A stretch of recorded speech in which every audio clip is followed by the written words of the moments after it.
Hello friend, welcome back to my channel I will crack. आज हाम्रो simple harmonic मोसनको part 5 छ। अब दुईवटा ग्राफ रिलेटेड क्वेसन छ, त्यही गरौँ। Graph between T square and length of simple pendulum. कब यो दुईवटाले कस्तो ग्राफ दिन्छ हामीलाई, कसरी सोल्भ गर्ने?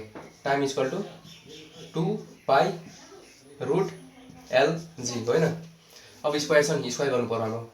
स्क्वायर गर्ने 4π² LG होइन। Time square g cross multiply गर्ने g 4πr² L L on another side and t square in another side. अब यसलाई कुनसँग कम्पेयर गर्ने हामी? y equal to mx plus सीसँग कम्पेयर गर्ने।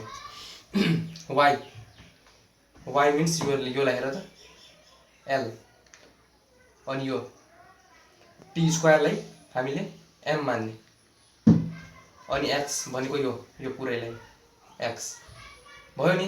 अनि सी मिन्स कन्स्ट्यान्ट, बुझ्नुभयो नि? योसँग कम्पेयर गर्दा के हुन्छ हाम्रो? यो कसको फर्मुला हो? mx plus C, straight line हो नि। स्ट्रेट लाइनमा टिक हाल्ने। तपाईँहरूले इन्ट्रान्समा सिधै हाल्नु पर्यो टिक। अब question number 2, graph between simplicity and length of simple pendulum. Time equal to 2π√LG। Time is directly proportional to square root of length होइन। अब के गर्ने? स्क्वायर गर्ने। स्क्वायर गर्नु त के हुन्छ? तपाईँहरूलाई एउटा कुरा थाहा हुनु पर्यो, X is directly proportional to Y हुन्छ। एउटा वाइ स्क्वायर, अर्को 1/y। यो कन्डिसनले के दिनु हो हामीलाई? यो त स्ट्रेट लाइनको हो हाम्रो। स्क्वायरवाला प्याराबोला हुन्छ। प्याराबोला यो एक्स डाइरेक्टली इन्भर्सली प्रोपोर्सनल यो हो नि। यो हाइपरबोला हुन्छ हाम्रो। माथिको स्ट्रेट लाइन दिने भयो हाम्रो। यो कुनसँग म्याच भयो? योसँग भयो नि। त्यसैले हाम्रो प्याराबोला। अब क्वेसन नम्बर 3 तर्फ जाउँ हामी।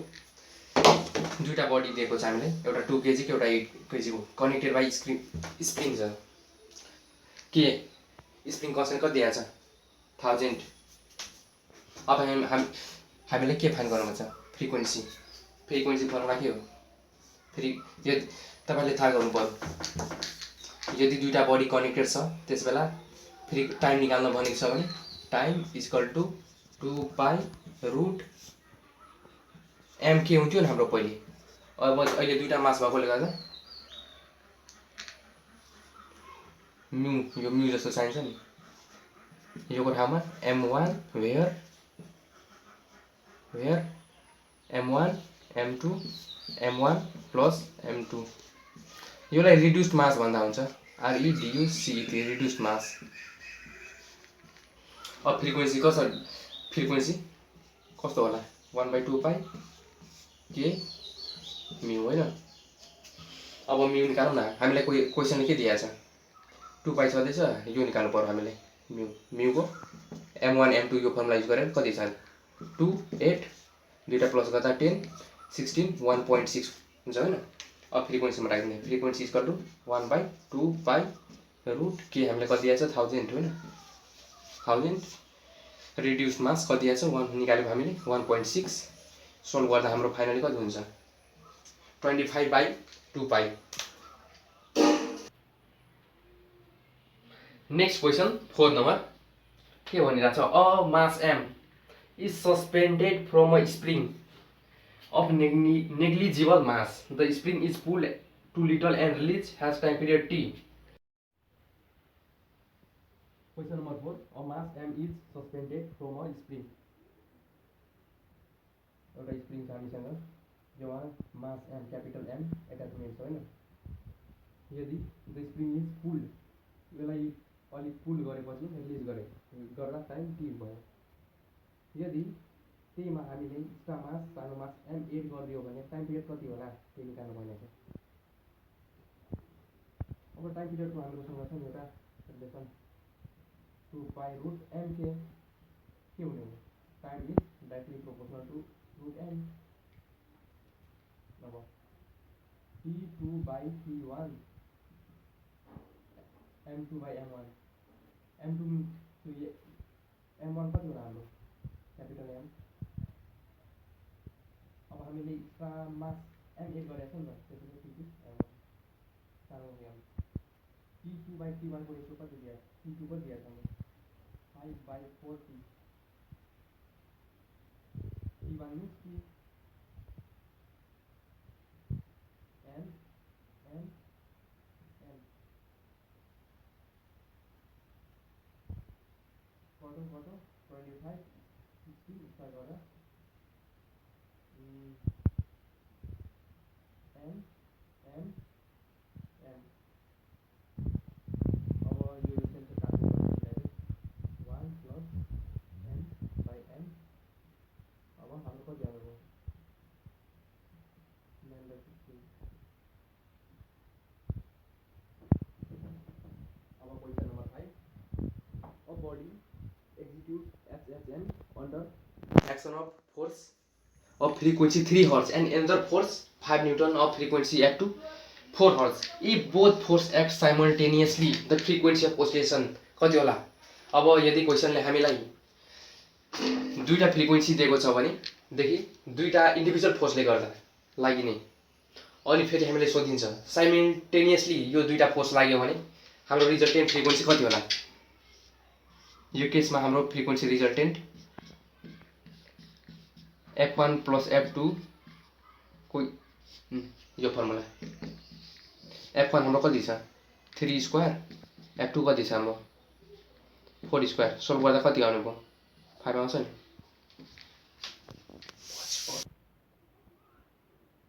Question number 9 a flat horizontal board moves एउटा बोर्ड छ मूव अप एन्ड डाउन गर्दा के हुन्छ के एम्प्लिट्युड हुन्छ एम्प्लिट्युड 100 दिएको छ हामीलाई द मिनिमम टाइम पिरियड निकाल्न भनेको छ of vibration of such that an object on a board doesn't lose contact with board एउटा के हामीसँग फ्ल्याट बोर्ड दिएको छ एउटा के अनि यो अप एन्ड डाउन गरिरहेछ अप एन्ड डाउन अब यो बोर्ड यो अप एन्ड डाउन गर्दा केही त एम्प्लिट्युड हुन्छ नि त्यही सोधिएको छ अब टाइम पिरियड कति हुन्छ भाइब्रेसनको निकाल्नको लागि फर नट लुजिङ कन्ट्याक्ट अब फर्मुला याद राख्नु time equal to 2 pi root एजी यदि तपाईहरुलाई एम्प्लिट्युड दिएको छ अनि टाइम पिरियड निकाल्न दिएको छ भनेदेखि यो फर्मुला युज गर्दा हुन्छ 2 पाई रुट ए हामीलाई 100 दिएको छ जी मिन्स 10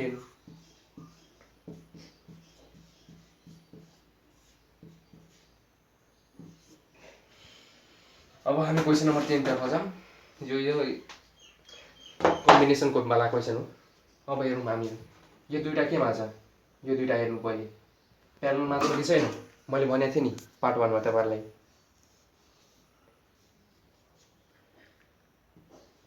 यो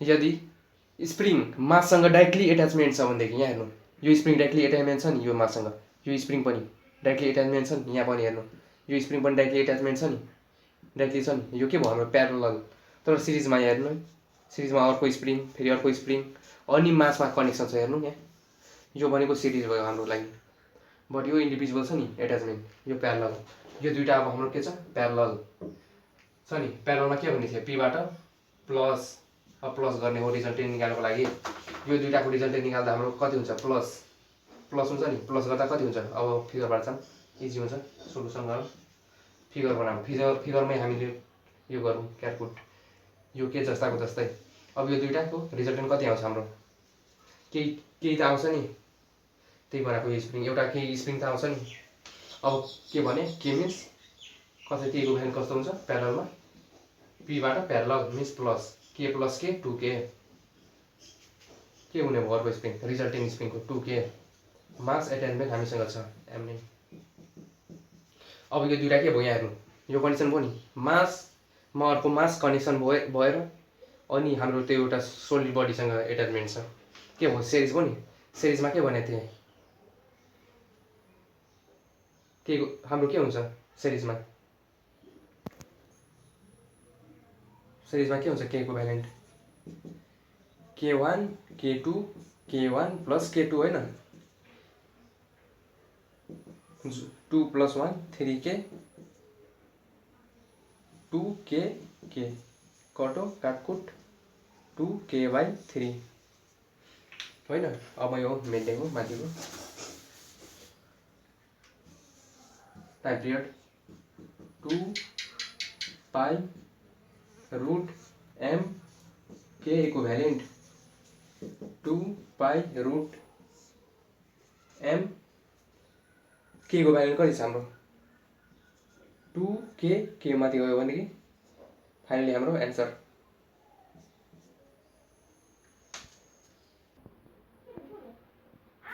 अब ल हाम्रो question number 11, the potential energy दिएको छ। Potential energy of particle executing HHM is 1/4 of maximum kind energy means total energy during oscillation. Amplitude कति दिएको छ ए, र डिस्प्लेसमेन्ट फ्रम मिन पोजिसन कति होला हामीले निकाल्नु पर्नेछ। सिम्पल छ। अब तपाईहरुले एउटा म नोट दिइराछु, रेशियो अफ पोटेन्शियल इनर्जी अनि अर्को total energy into kinetic energy को रेशियो याद राख्नु।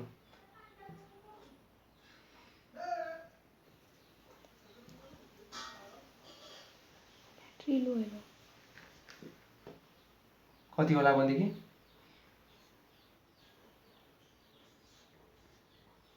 a square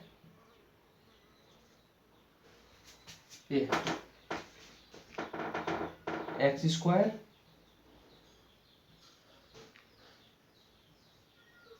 a square kinetic energy a square minus x square. अब हामीले के दिएछ क्वेसनले, potential energy equal to 1/4 of total energy होइन, त्यही भनेको छ नि। पोटेन्शियल इनर्जी बाई यो टोटल इनर्जी 1/4 भयो हाम्रो। पोटेन्शियल र टोटल इनर्जी को रेशियो कति छ, x/a स्क्वायर लेख्न सकिन्छ नि, इक्वल टु 1/4 x जताको त्यस्तै a हामीले सानो a दिएछ क्वेसनले 1/2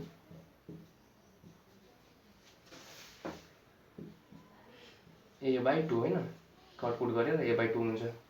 त्यही तपाईहरुले यो याद दिमागमा कन्ट्रोल गर्नु पर्यो तपाईहरुले।